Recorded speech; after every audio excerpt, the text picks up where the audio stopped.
So kettlebells to me are one of the instruments I see misused by experienced gym goers and trainers alike, so today's video is going to start with the most basic concept: how do we hold a kettlebell? So ideally the kettlebell is going to rest on about mid-forearm, and we're going to have the handle running diagonal across the palm, so it's very much out of the fingers. We want to keep this wrist as neutral as possible, and amongst the strong first community you may even hear people say goosenecking or arm wrestling the kettlebell. The little bit of flexion or bowing of the wrist ensures that when we do get a little bit more tired, we'll probably fall into a more neutral position instead of going from neutral to extension. From a weight bearing standpoint, we definitely want the forearm to be as vertical as possible so that elbow is in a nice supportive position. Makes it a lot easier to use our core.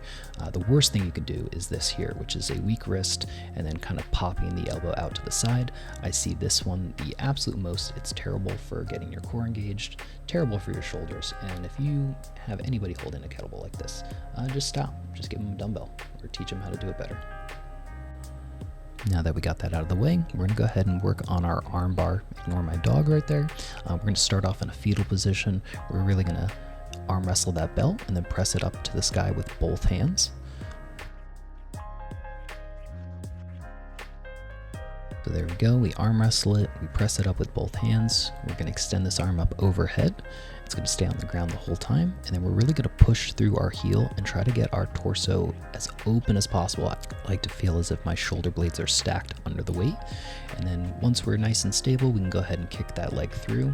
You can either place your head down on your forearm or you can keep it up like I have it here, and then really applying a little bit of pressure in that big toe for stability, and then we roll right out of there.